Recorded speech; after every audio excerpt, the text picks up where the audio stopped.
Atenção! Vai começar agora uma teleaula de tratamento térmico do curso profissionalizante. Este módulo tem um total de 10 aulas. Hoje você vai assistir a teleaula número 1. Bons estudos!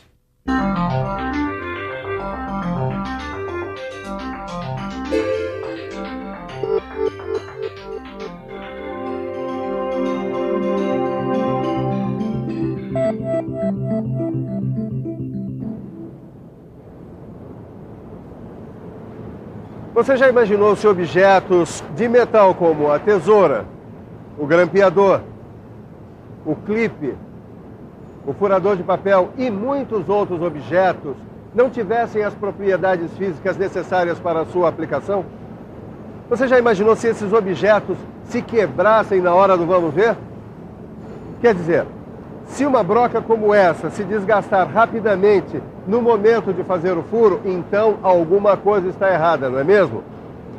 Para que essa broca não se desgaste, nem os outros objetos se quebrem, eles precisam passar por um tratamento térmico no momento de sua fabricação. O quê? Você não sabia disso? Pois então não se preocupe. É exatamente isso que você vai aprender nesse novo módulo do Telecurso 2000 Profissionalizante que se inicia hoje. Vão ser 10 teleaulas nas quais você vai aprender, entre outras coisas, o que é o tratamento térmico, como o aço pode ser amolecido ou endurecido, os tipos de tratamento térmico, os equipamentos usados no tratamento térmico e até mesmo os cuidados a serem tomados com os resíduos e efluentes resultantes dos processos de tratamento térmico. Para aprender tudo isso, você pode contar comigo. Neste módulo, eu vou trabalhar aqui nessa empresa de tratamento térmico como técnico em metalurgia. Na teleaula de hoje, você vai aprender em que consiste o tratamento térmico, vai ver que ele muda as propriedades mecânicas do metal sem modificar o seu estado físico e que essas mudanças dependem de 3 fatores. E vai ver também como os átomos se agrupam no aço. Todo mundo a postos? Então vamos em frente. Está começando o curso de tratamento térmico dos metais.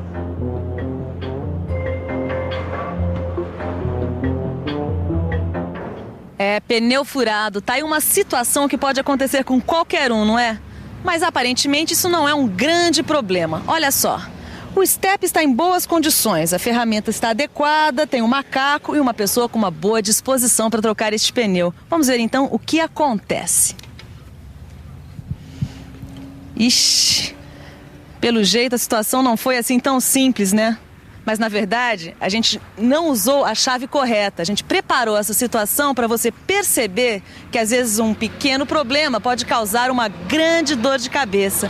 É só você usar um objeto de metal, no caso essa chave aqui, sem a resistência necessária. E essa história de metais resistentes e de boa qualidade é uma preocupação muito antiga na história da humanidade. Vamos conhecer agora a origem do tratamento térmico.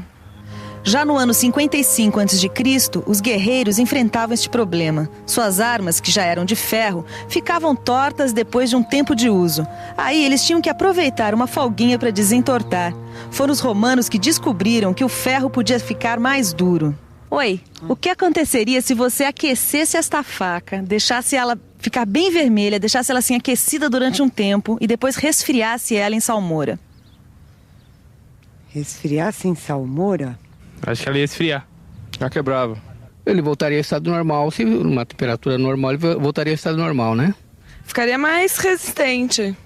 Na verdade, há muito tempo que os romanos descobriram que o ferro fica mais duro ao ser primeiro aquecido durante um tempo e depois resfriado em água e sal. Foi assim o começo do tratamento térmico e as armas começaram a ficar mais duras e resistentes. Este foi o início de um longo processo de aprendizagem de como se faz o tratamento térmico. E afinal de contas, o que é esse tal de tratamento térmico? Fique por dentro.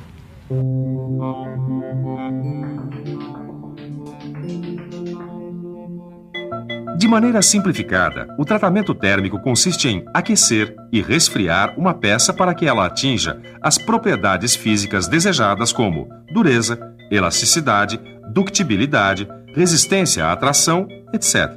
E isso acontece sem que se modifique o estado físico do metal.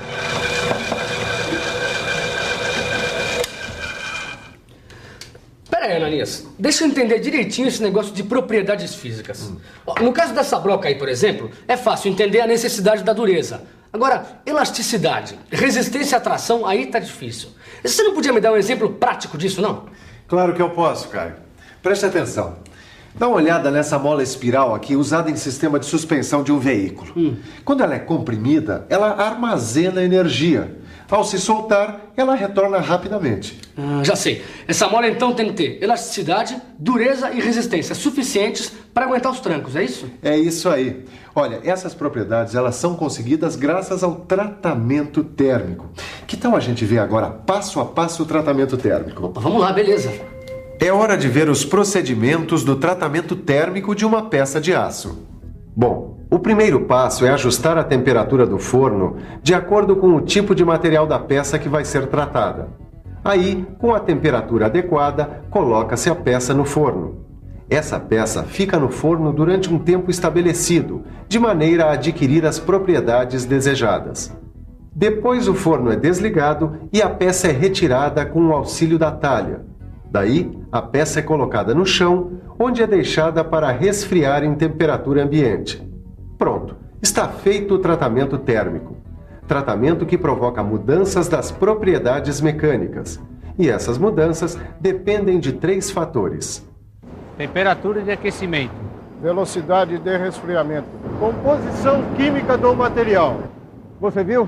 Todo profissional qualificado que trabalha com tratamento térmico sabe que as mudanças nas propriedades mecânicas dependem de 3 fatores: a temperatura de aquecimento, a velocidade de resfriamento e a composição química do material. São esses 3 fatores que vão determinar se o aço vai ser mais resistente, mais mole, mais elástico, etc. Isso significa que, antes do tratamento térmico, a gente tem que conhecer as características do aço, principalmente a sua estrutura cristalina. Bom, a gente sabe que numa siderúrgica com a oxidação do ferro gusa, produz-se o aço em estado líquido. Muito bem, quando este aço começa a ser resfriado, ele passa do estado líquido para o estado sólido. E nessa passagem, os átomos que compõem esse aço vão se agrupando. Agora, vamos imaginar o que acontece neste momento. Os átomos começam a se agrupar em posições definidas e ordenadas, como se fossem figuras geométricas tridimensionais que se repetem. Esse conjunto de átomos que ocupam posições fixas e definidas formam uma estrutura que a gente chama de célula unitária. Mas as coisas não param por aí. Durante o processo de solidificação, as células unitárias vão se multiplicando, formando uma rede cristalina. Agora atenção, como as células unitárias são tridimensionais, quando se juntam, elas apresentam um contorno de agregado de cristais irregulares. Esses cristais, formados por milhares de células unitárias, são chamados de grãos. Agora chega de imaginar. A gente pode muito bem ver com os nossos próprios olhos como são esses grãos. Para isso basta a gente ter uma peça de aço com a superfície bem polida e atacada quimicamente e um bom microscópio. Dá só uma olhada. Essa peça é de um tipo de aço com baixo teor de carbono. Repare que ela tem regiões mais claras e regiões mais escuras, todas com contornos muito bem definidos. Cada área clara ou escura representa um grão. Agora, para guardar de vez. Os átomos que compõem o aço se agrupam formando uma estrutura geométrica tridimensional chamada de célula unitária. Milhares dessas células unitárias juntas formam os cristais irregulares que nós chamamos de grãos. Agora, você por acaso reparou que tipo de figuras geométricas esses átomos formam? Você sabe me dizer o nome dessas figuras geométricas? Esse é um cubo e esse é um prisma hexagonal. Um quadrado e um prisma. Cubo e prisma. Esse é um cubo e esse é um prisma hexagonal, tá certo isso? Certo. Agora você pode me dizer o que essas formas geométricas têm a ver com a maneira que os átomos se organizam, por exemplo, numa ferramenta como esta aqui? Agora complicou, né? Não faço ideia. Não tenho a mínima ideia. Eu não sei. Eu não saberia lhe dizer.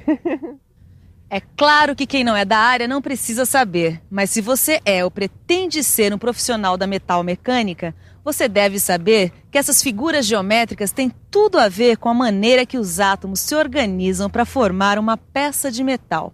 Olha só, seja no cobre, no alumínio, no ferro, no chumbo ou em qualquer outro metal, os átomos se organizam na forma de uma figura geométrica regular. Cada metal tem uma forma geométrica específica. Pode acontecer de vários metais apresentarem a mesma forma. É aí que surgem o cubo e o prisma hexagonal. Essas são as figuras geométricas mais comuns que a gente encontra na estrutura dos metais. Na verdade, são 3 as formas mais comuns. Vamos lá. A primeira é essa, chamada de reticulado cúbico de corpo centrado, ou CCC. Repare que os átomos assumem uma posição no espaço em forma de cubo. 8 átomos se posicionam nos vértices e um fica no centro. O ferro, em baixa temperatura, é um exemplo desse tipo de estrutura. A segunda estrutura mais comum é o reticulado cúbico de face centrada, ou CFC. Aqui também, 8 átomos ocupam os vértices, formando um cubo. A diferença fica por conta dos 6 átomos que ocupam os centros de cada uma das faces do cubo. O ferro, em alta temperatura, adquire essa estrutura. Bom, por último, temos o reticulado hexagonal compacto, ou HC. Nesse caso, são 12 átomos posicionados nos vértices de um prisma de base hexagonal. E ainda 2 átomos nos centros das bases e mais 3 no interior do prisma. Pera aí, Ananias, vamos com calma. Deixa eu ver se eu guardei essas 3 estruturas mais comuns entre os metais. Reticulado cúbico de corpo centrado, CCC. Reticulado cúbico de face centrada, o CFC. E esse é o reticulado... Peraí. É só lembrar que a base é hexagonal. Reticulado hexagonal. Reticulado hexagonal compacto, ou HC. Peraí, Ananias, eu não sei se eu vou conseguir guardar esses nomes aí, hein? Não precisa se afobar, isso aí não é nenhum bicho de 7 cabeças. E você também, não se preocupe, porque essas estruturas vão continuar aparecendo nas próximas teleaulas. Além disso, no seu livro de estudos está tudo muito bem explicadinho. É só estudar com atenção. Ananias, por via das dúvidas, que tal se a gente desse uma boa revisada em tudo que a gente aprendeu nessa teleaula de hoje, hein? Boa ideia, Caio. Enquanto você fica aí com a revisão, eu vou continuar no batente aqui, porque tenho que entregar essa encomenda ainda hoje. É isso aí. Me ajuda aqui, Caio. Então vamos lá.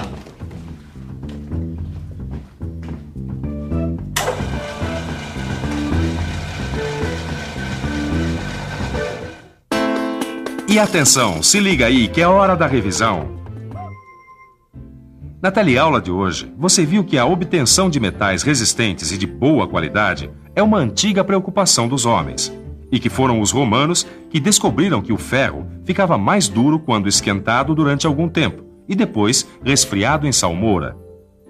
Aprendeu que, de forma geral, o tratamento térmico consiste em aquecer e resfriar uma peça de metal para que ela atinja as propriedades físicas desejadas como dureza, elasticidade, ductibilidade, resistência à atração, e que isso acontece sem que o estado físico do metal se modifique. Viu que o tratamento térmico provoca mudanças nas propriedades mecânicas do aço, e que essas mudanças dependem da temperatura de aquecimento, da velocidade de resfriamento e da composição química do aço. Ficou sabendo que os átomos do aço se agrupam em formas geométricas, chamadas células unitárias, e que milhares dessas células se juntam formando os grãos. Por último, viu as 3 formas mais comuns nas quais os átomos de metal se agrupam: reticulado cúbico de corpo centrado, ou CCC, reticulado cúbico de face centrada, ou CFC, e reticulado hexagonal compacta, ou HC.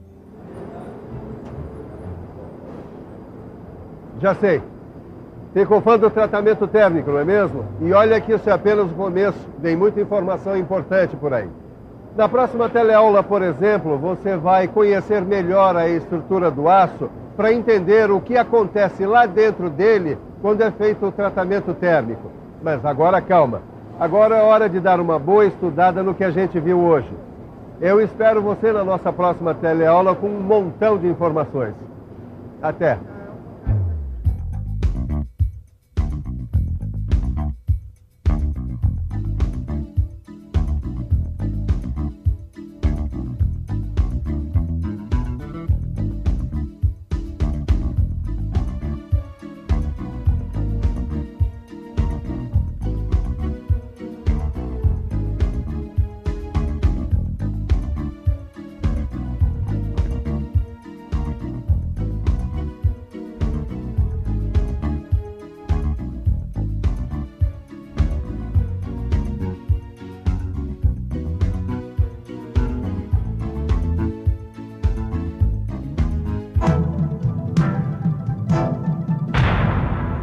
Telecurso 2000, um programa de educação do Sistema Fiesp e da Fundação Roberto Marinho.